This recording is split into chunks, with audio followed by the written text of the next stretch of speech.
Hello viewers, তো আজ আমরা যাব হচ্ছে গিয়ে রোমের কিছু ভাইটাল স্পটগুলো ভিজিট করতে আর কি। এখানকার খুব জনপ্রিয় স্পটগুলো ভ্রমণ করতে যাব, দেখবো আর কি। তো এর মধ্যে সর্বপ্রথম যাব হচ্ছে গিয়ে কলোসিয়াম, কারণ এটি হচ্ছে ওয়ার্ল্ডের 7ম আশ্চর্যের মধ্যে 3 নাম্বারটি। তো সাথেই থাকবেন এবং আমার সঙ্গ দিবেন।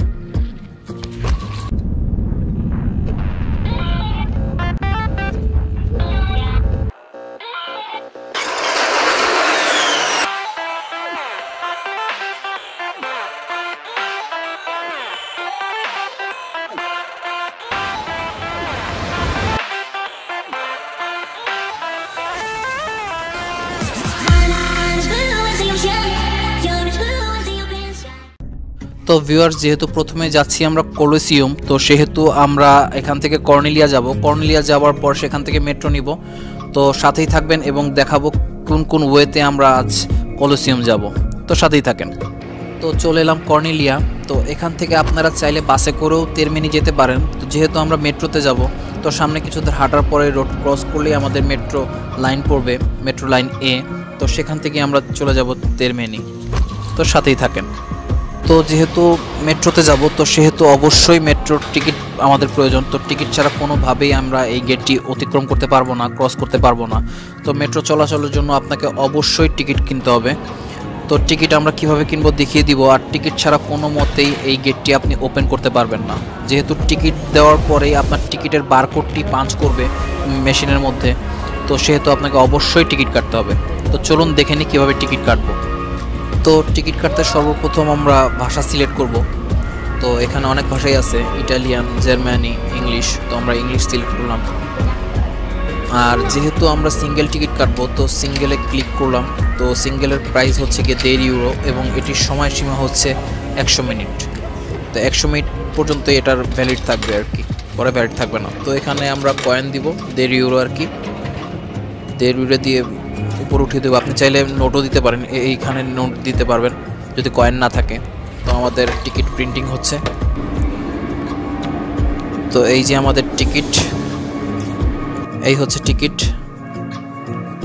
তো এখন আমরা টিকিটটা স্ক্যান করে ভিতরে ঢুকে যাব, কারণ স্ক্যান করার সাথে সাথেই গেটটি খুলে যাবে। স্ক্যান করে নিবে মেশিন, আপনি গেটটি খুলে গেল, ভিতরে চলে গেলাম এবং মেট্রোর জন্য অপেক্ষা করতে করতেই মেট্রো চলে এলো। তো চলুন।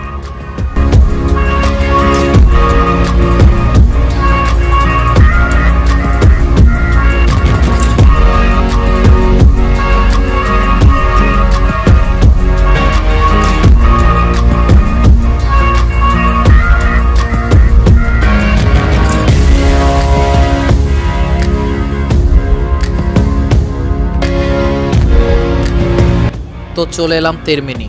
তো এখন আমরা যাব হচ্ছে গিয়ে লাইন বিতে। লাইন বি থেকে 2 স্টপেজ পরেই হচ্ছে গিয়ে কলোসিয়াম।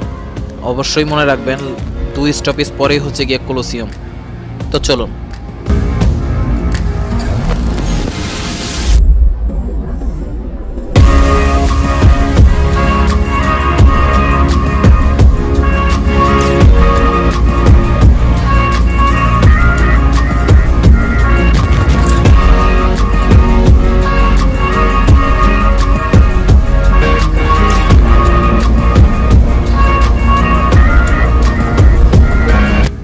ভিউয়ার্স, চলে এলাম কলোসিয়াম।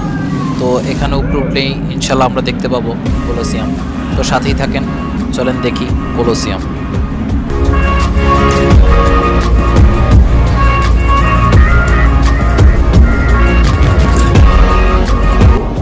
তো আমরা দেখতেই পাচ্ছি কলোসিয়াম।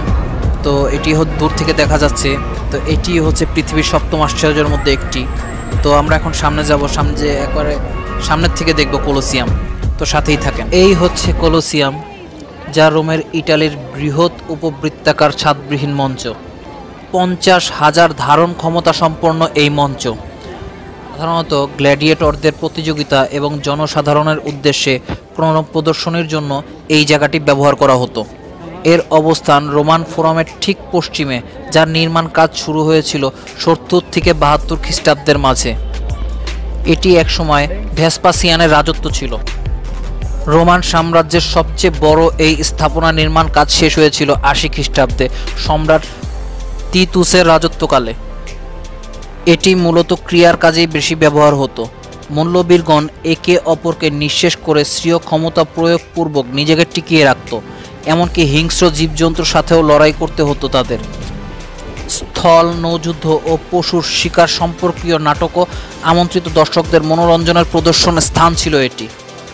তো এরকম আরও বিভিন্ন তথ্য পাবেন আপনারা গুগল কিংবা উইকিপিডিয়াতে সার্চ করলেই এর বিভিন্ন তথ্য পাবেন। সো আমি আর দিলাম না, তো সেখান থেকে যদি তথ্য চান দেখে নিতে পারেন।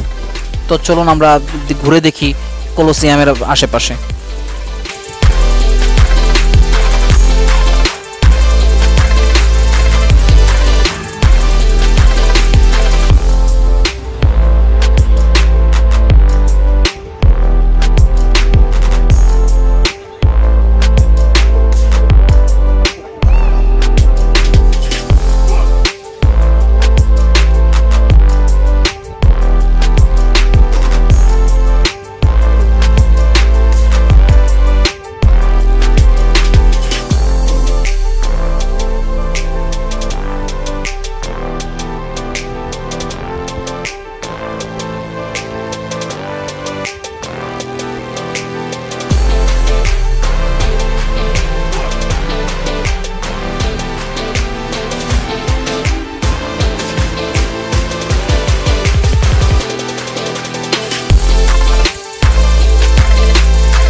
ভিউয়ার্স, এখন আমরা প্রবেশ করব কলোসিয়ামের ভিতরে। তো একটা তথ্য জানিয়ে রাখি, তো আপনি চাইলে ব্ল্যাক থেকে টিকিট করতে পারেন, কারণ এখানে অনেকে আছে যে ব্ল্যাকে টিকিট বিক্রি করে কিছুটা কম দামে। তারা কোত্থেকে টিকিট পায়, কিভাবে পায় আমার জানা নেই। তো আমার কাছ থেকেও অনেকে আসছিল টিকিট বিক্রির জন্য, তো আমি সরাসরি তাদের কাছ থেকে না কিনে এখানকার কর্মকর্তা যারা ছিল তাদের কাছ থেকে কিনেছি। টিকিটের মূল্য পড়েছিল মাত্র 12 ইউরো।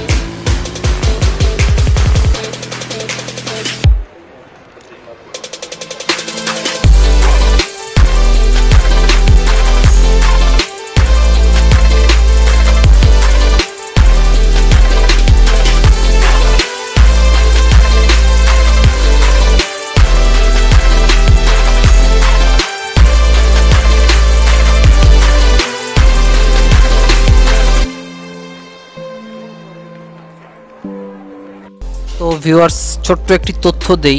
তো এখানে যারা খেলা দেখাতো আর কি, যেসব মৌলবীরগণ খেলা দেখাতো, তো সেখানকার মধ্যে নাম করা মৌলবীরদের প্রেমে পড়তো এখানকার রোমান মেয়েরা। এমনকি তাদের জন্য তারা ঘর ছাড়তেও বাধ্য হতো এবং তাদের সাথে পালিয়ে যেত।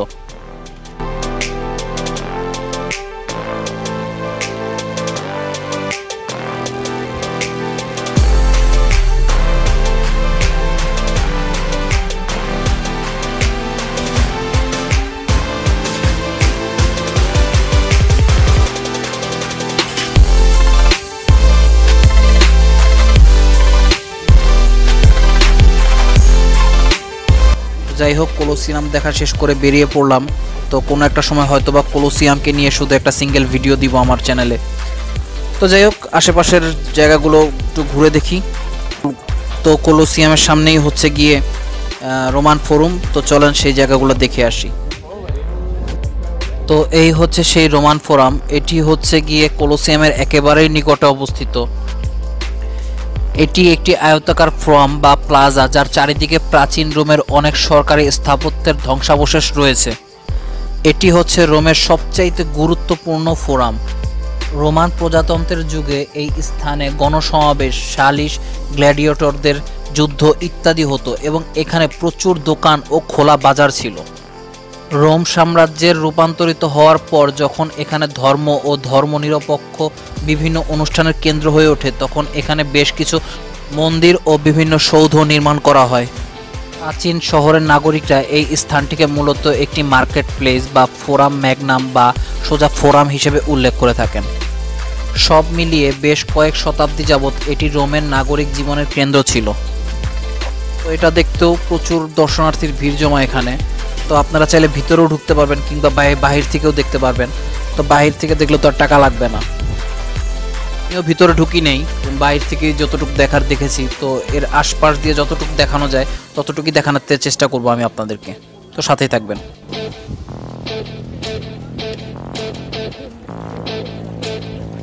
তো আমরা সেখান থেকে বেরিয়ে এলাম, রাস্তা পার হয়ে রোমান ফোরামের সাইডের ভিউগুলো দেখাবো, তো দেখতে থাকেন।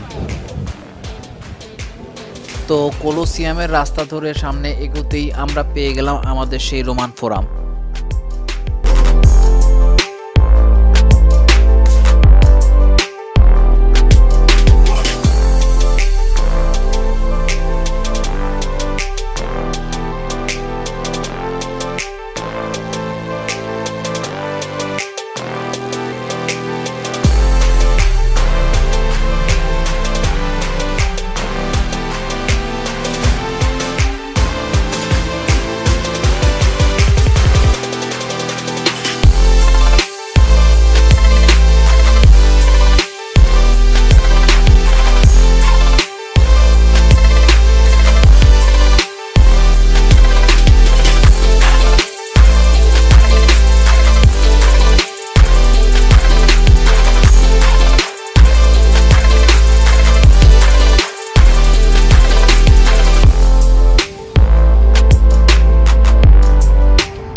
এইটা হচ্ছে রোমান ফোরামের একেবারে লাস্ট প্রান্ত।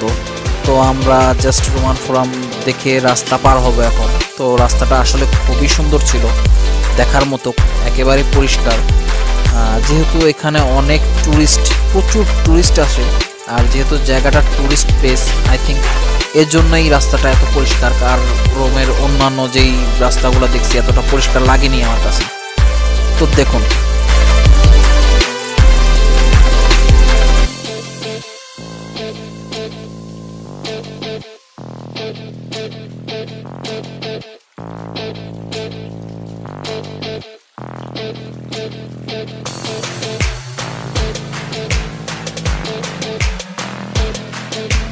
তো চলে এলাম আমরা ট্রাজানস কলাম। তো এখানকার নামগুলো খুবই ডিফিকাল্ট, যা মুখ দিয়ে আসলে উচ্চারণ করা যায় না ইটালিয়ান ভাষায়, সো ভুল হলে ক্ষমা করবেন। তো জায়গাটার নাম হচ্ছে ট্রাজানস কলাম। এটি সম্ভবত রোমান সিনেটের আদেশ দামেস্কের স্থপিত অ্যাপলোডোরাসের তত্ত্বাবধানে নির্মিত হয়েছিল। এটি রোমান ফোরামের উত্তরে কুইরিনাল হিলের নিকটে নির্মিত ট্রাজান ফোরামে অবস্থিত। কথায় বলতে গেলে রোমান ফোরামের উল্টো সাইডটাই হচ্ছে গিয়ে এটি।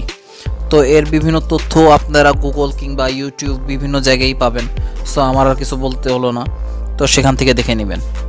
জায়গাটা খুবই ভালো লাগছে আমার কাছে, খুবই দেখার মতো একটা জায়গা ছিল। তো যেহেতু নিচে নামছি, আমরা খুব কাছ থেকে দেখছি, আর দূরের মানে স্থাপত্যগুলো অনেক সুন্দর ছিল, যা মানে সবার দৃষ্টি কাড়ে। তো যাই হোক, আমরা এখন যাব রাস্তা পার হয়ে উল্টো সাইডে। তো দেখুন রাস্তার ওই পাশে আপনাদের জন্য কি রয়েছে।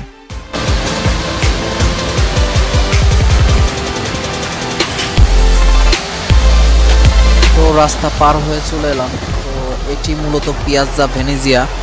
তো এটি হচ্ছে একটি পানির ফোয়ারা। তো জায়গায় জায়গায় বিভিন্ন পানির ফোয়ারা রয়েছে এই রোম শহরে। তো এটির বাম পাশে একটি আর ডান পাশে আরেকটি পানির ফোয়ারা রয়েছে। তো আমরা এখন দেখি সেই পিয়াজ্জা ভেনেজিয়া, দেখতে থাকবো। তো এই পিয়াজ্জা ভেনেজিয়া রোমের একেবারে কেন্দ্রে অবস্থিত, যেখানে ভায়া দেই ফোরি ইম্পোরিয়ালি এবং ভায়া দেল কসরো সহ বিভিন্ন কয়েকটি রাস্তা সেট করেছে। এটি ভেনিসের পৃষ্ঠপোষক সাধক সেন্ট মার্কের গির্জার পাশাপাশি ভেনিস কার্ডিয়াল ও পিয়ের্টো বারবো দ্বারা নির্মিত প্যালাজো ভেনেজিয়া থেকে এর নামটি নিয়েছে। প্যালাজো ভেনেজিয়া রোমে প্রজাতন্ত্রের ভেনিসের দূতাবাসের হিসেবে দায়িত্ব পালন করেছিলেন। তো এটাতে ঢোকার জন্য কোনো এন্ট্রি ফি বা কোনো টিকিট লাগবে না, আপনি জাস্ট ঢুকে যাবেন। তবে একটা জিনিস খেয়াল রাখবেন, এই যেখানে যেসব সিঁড়িগুলো রয়েছে সেগুলোতে আপনি কোনো মতেই বসতে পারবেন না। আপনি যদিও বসেন তবে সেখানকার সিকিউরিটি আপনাকে উঠিয়ে দিবে। তো যাই হোক, এর থেকে বেশি কিছু জানার জন্য আপনি গুগলে কিংবা উইকিপিডিয়া সার্চ করতে পারেন।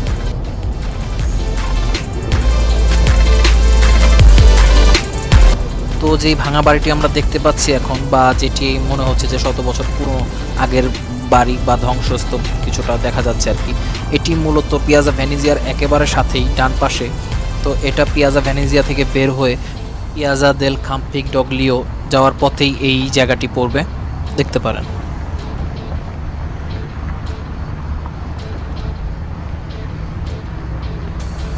তো এখন আমরা যাচ্ছি হচ্ছে পিয়াজা দেল কাম্পিগডোগ্লিও। তো এটি হচ্ছে রোমানের 7টি পাহাড়ের মধ্যে সবচেয়ে গুরুত্বপূর্ণ পাহাড়। এই জায়গাটি নির্মাণ করেছিল হচ্ছে গিয়ে পিয়াজা দেল কাম্পিগডোগ্লিও। তো তার নাম অনুসারেই এই জায়গাটার নাম হয়ে গেছে সেই পিয়াজা দেল কাম্পিগডোগ্লিও। তো রোমে একেবারে মডার্ন স্কোয়ারের মধ্যে এটি হচ্ছে সর্বপ্রথম এই স্কোয়ারটি নির্মাণ করা হয়। তো এই জায়গাটি পূর্বে মন্স স্যাটার্নিয়াস নামে পরিচিত ছিল। তো এটি মূলত শনি দেবদেবীদের উদ্দেশ্যেই উৎসর্গকৃত ছিল। তো সবচেয়ে গুরুত্বপূর্ণ তথ্য হচ্ছে গিয়ে এই জায়গাটা যখন নির্মাণ করা হয়েছিল, তো তখন এইখান থেকে একটা মাথা পাওয়া গিয়েছিল। তো সেই মাথার সাথেও কিছুটা নাম রয়েছে এই জায়গাটার, যা এখানকার ইটালিয়ানরা বলে থাকে। তো আমার ঠিক জানা নেই। তো এর পিছন দিক থেকেও আপনি রোমান ফোরামের ভিউটা দেখতে পাবেন, তো আমরা সেখানেই যাব।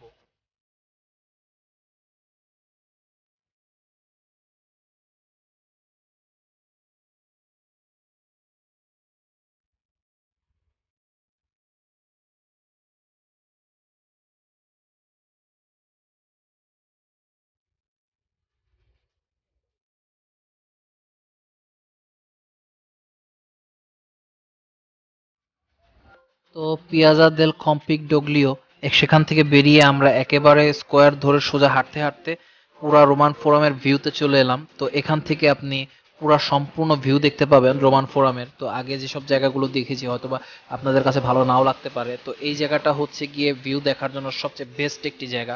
অনেক পর্যটন আসে এখানে জাস্ট এই রোমান ফোরামের ভিউ দেখতে, যারা ভিতরে ঢোকে না আর কি বা এন্ট্রি নেয় না, তারা এখান থেকেই দেখে। মানে কিছুটা সন্দেহ হয়ে গিয়েছে, তার জন্য হয়তোবা একটু স্পষ্ট লাগছিল, কিন্তু নিজের চোখে দেখলে একেবারেই বোঝা যায় যে জায়গাটা আসলে কত সুন্দর। তো দেখতে থাকেন।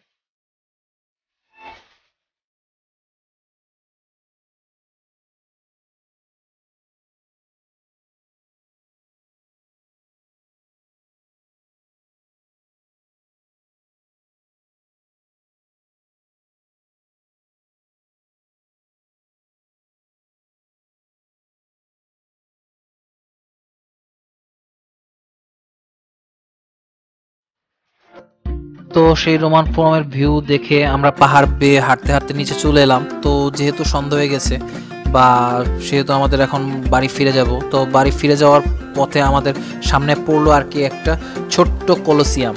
তো এটি আপনারা মিনি কলোসিয়াম বলতে পারেন, একেবারে হুবহু কলোসিয়ামের মতো। মানে কোনো সন্দেহ হবে না আপনার যে এটা কলোসিয়াম, আপনি দূরের থেকে নিজেই চমকে যাবেন যে কি ব্যাপার, এটা এখানে আসলো কিভাবে বা এটা এতটা ছোট হলো কিভাবে। তো সামনে চলুন, সামনে গিয়ে দেখি আর কি। এই যে দেখুন, একেবারে ডুপ্লিকেট কলোসিয়াম মনে হচ্ছে না আপনার কাছে? তো আসলে এটা কলোসিয়াম না, বা কলোসিয়াম এটা কি বলে এখানে আমি ঠিক জানি না, বা কাউকে পাইনি জিজ্ঞেস করার মতো। তো দেখলাম অনেকেই দাঁড়িয়ে জিনিসটা দেখছে আর কি, পর্যবেক্ষণ করছে। তো যাই হোক, আমরাও একটু দেখে নিলাম আর কি।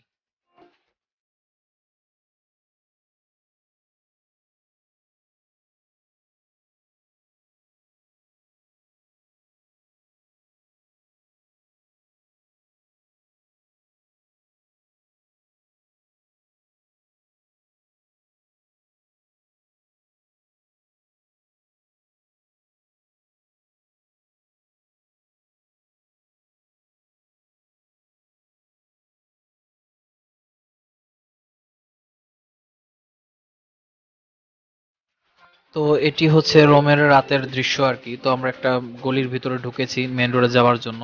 তো এটি হলো শর্টকাট ওয়ে, যেহেতু পিছন দিক দিয়ে এসেছি। তো আপনি এখানে অনেক অলিগলিতে রেস্টুরেন্ট পাবেন। তো বের হয়ে মেন রোডের থেকে বের হয়ে আমরা দেখতে পাচ্ছি পিয়াজা ভেনিজিয়া, কিংবা এই পাশে হচ্ছে পিয়াজা দেল কাম্পিক ডিগ্লিও। তো এখান থেকে সব পুরোপুরি ভালোই দেখা যায়, আর জায়গায় জায়গায় পানির ফোয়ারা, এটা তো রোম শহরে কমন আর কি। তো যাই হোক, এখন বাসায় চলে যাব, অনেক রাত হয়েছে। তো আগামী পর্ব দেখার জন্য অবশ্যই সাথে থাকবেন, ভালো থাকবেন, সুস্থ থাকবেন এবং আমার চ্যানেলটা অবশ্যই সাবস্ক্রাইব করবেন। আল্লাহ হাফেজ, আসসালামু আলাইকুম।